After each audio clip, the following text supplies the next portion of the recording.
Kwaziwai wadiwa watariri, ini ndini wenyu Advocate T wekuChampions Network TV.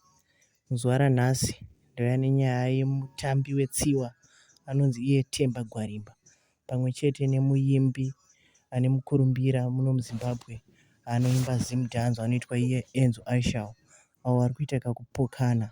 Enzo ishal achitsiura Themba Gwarimbo kuti asiyane nenyaya yekushoropodza mutungamiriri wenyika Gatiwanzo achitaura.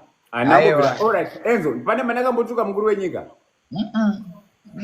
Ayo, ndiudze ndakatuka mukuru wenyika papi. Aiwa mkoma. Mbesa degree ora. Kunzi regime nekuti mukuru Enzo. Bro, I used to be very proud. Enzo, I used to be very proud.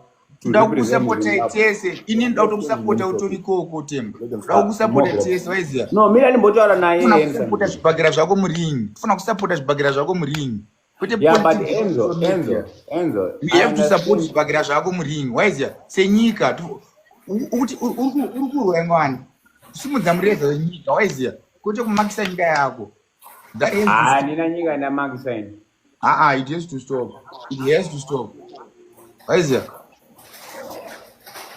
zvambowa irwa muringi tosapota wakadyiwa tochema kuti amudaro kuti ndizvezviona zvinotomakisa wakarowa takufara wakarowa wakanhodwa kufara Themba chero wakafara azvina kufara kana wakawina ikoko kwari kufare kana ukafara kana kuwire kutsamwa Enzo, it will never change the fact that there's so many Zimbabweans that are suffering. Themba no, it's fine, I don't like them washed. No, but it does not change the fact that so many Zimbabweans are suffering. My loss. Also, one thing you must understand: my loss is not your win. That's what people must understand. When I win, I used to go and build boreholes in Zimbabwe and all that. People benefit. If I lose, then I don't do it. No.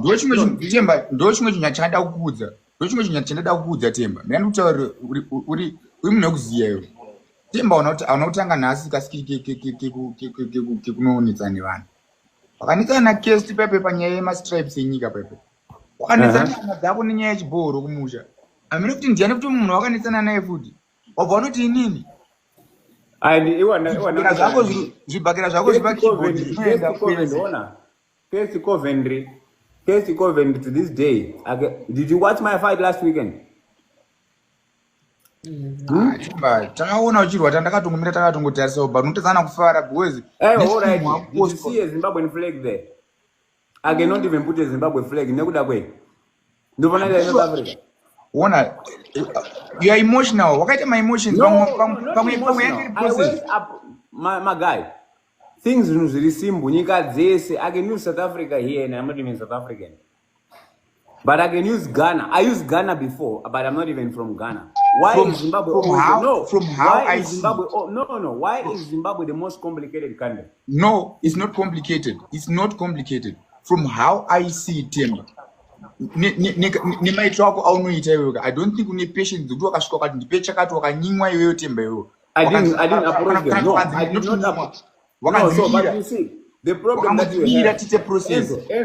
have, you're talking from misinformation. The problem is talking from misinformation. I did not approach Kesty Coventry. The UFC approached Kesty Coventry and the embassy. I can show you emails here. Did they say no? I don't approach. Did they say no? They dragged the UFC for 2 years. The UFC is tired. They're not gonna say, and they just need them to say yes, we approve. And I had contact details for Kesty Coventry. And Kesty Coventry, you don't even know that. But Kesty Coventry, if you want to talk to Kesty Coventry, back then when she was a Minister of Sport, you don't talk to her directly. You talk to her husband. Her husband is the one that was running that whole thing. You understand? I think his name is Terence. And I had contact with him and said, please, she just email back and say, yes, she approves. You understand what I'm saying? And they couldn't do that. You are talking from misinformation. Then we come to the balls. Okay. I'll go to the balls. I built 4 balls. I built 4 balls for the community in my village. I want to lecture you so that you know. for the I'm not going to community. lecture. No. Say. Okay, I'm not gonna lecture you. I'm gonna put no, wait. No, You I'm not want going. to know. I'm You not going to want to allow you to know. do that. No, I want to tell I do you not want because to you know. want to know so that Waka everyone no, exposer. Waka Enzo, wait. exposer vanhu I don't vako fight. ekumusha kwako wakava Yeah, exposer because you know what? ekumusha kwako I'm kwaunobva. not a guy like this. I go straight to the point. Like But I just did. No, I used to see you to Pana Scott what. do I what? know that those guys support you. I So can't. if you go against the regime and whatsoever, and it's not because you want, but it's because of the circumstance and the situation that is in Zimbabwe. You have to depend on things like that. Aiwa Themba, maonero ako iwoka, maonero ako zvaninofila inini ndinozviziva. Tingotaura nyaya yekuti inini ndakauya kwauri Themba ndichiuya kuzokumbira kana advice. Ndakabaiza. Ipapo ndakabaiza. I told you I was emotional in that moment for that. Ndakabaiza. Saka ipapo ndopatoperera nyaya. Zvekuti tizoexplainana kuti hanzi chii chinoitika muZimbabwe, Okay. I know the situation. Again, we cannot go dive deeper. But kana wanzwa ipapo wapanzwa ndapanda kutaura kuti in that moment I was angry. Ende musazvidzokorodze mukoma. Handina kupromisa ipapo wangu. Makazvidzokorodza mukoma ka. Mina musazvidzokorodze muri munhu mukuru maiziya. Enzo, I was surprised. Enzo, I was surprised for you to come in my inbox. You want to tell us zvakadaro. Aiwa mukoma ka. Imimi you were surprised, but imimi as long as azvidzokorodzi panapa.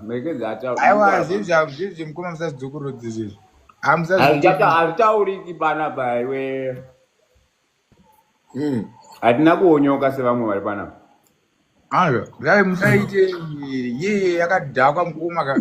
Inorerutsa. Inoita kuti vapana vanenge isusu tikushare respect and type inenge isusu hatifanira kushare respect. Tinopenga. Aiwa, respect vanhu vakakushayira sa. Inini ndotaura hangu chokwa. Iwe unongondiziva Enzo from before. Even paunondiziva when I used to come to Zimbabwe regularly.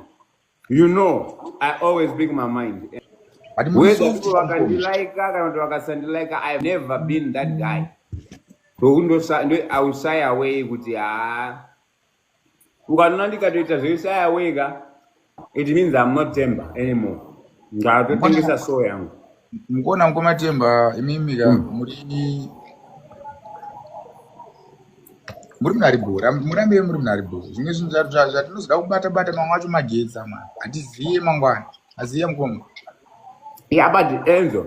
Social media Enzo, kuva munhu naribo ndiri munhu aribo, but I also have a heart, Enzo. I have a heart of a person. If you have a heart of a person, then you must have a different approach. Find a different approach, find a better way. Cool. Enzo, ndikakuudza iwewe tiri tu panapa. What led me to be like that? You'll be surprised. It took long. When did you last see me in 2021? I know that. And Themba Gwarimbo $7 in bank account.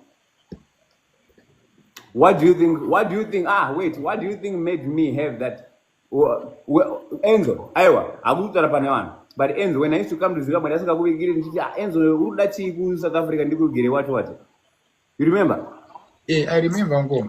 But yeah, I get to a point where I had $7. What do you think I was coming to Zimbabwe to do every weekend, every here and there? Because I used to have money with those guys, and the people, they steal my money, my brother.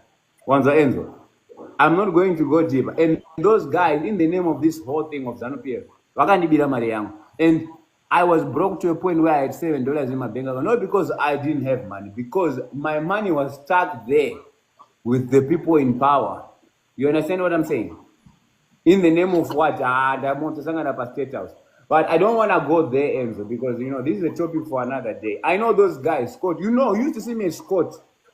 You used to see me. I'm not talking these things just because I'm talking. I know those guys, and I know them. Okay. From behind. But anyway, I don't want you to be in trouble. I don't want any problem for you. Mkoma, trust me, Ngoma, I will never be in trouble because my views in you are my views are. So I would That's never good. be in trouble. But mukoma Themba musarambe muchinetsana vanhu vakawanda. Inini Enzo anenzani vanhu vakawanda. Because Ndinenzani vanhu wakawanda vanenzani. tinohedha. Yeah? Ndati hanzi naenzo musarambe muchinetsana vanhu vakawanda because munozosangana vamwe vanohedha vakaita ngenini. Aya, iwe ndiri kutokuda iwewe because ndakatokumira Because ndakawaiona netiri brush yako. Enzo, anzani? Sparks, yakasvika netiri brush yako wangu. Mudhara iwe unodeda iwewe. One day. Aiwa man.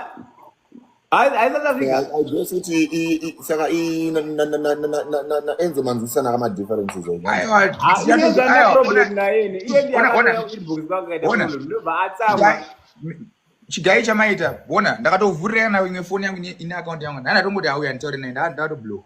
Chigai chamaita mukuruka mauya makabvuma mhosva yenyu yekutanga vanhu vese ndandavaudza panapo kuti auyi munhu ikao zvinhu zvakadhakwa zvanenge achitiitira imwe nyaya ona ngadzisataurwe paindaneti.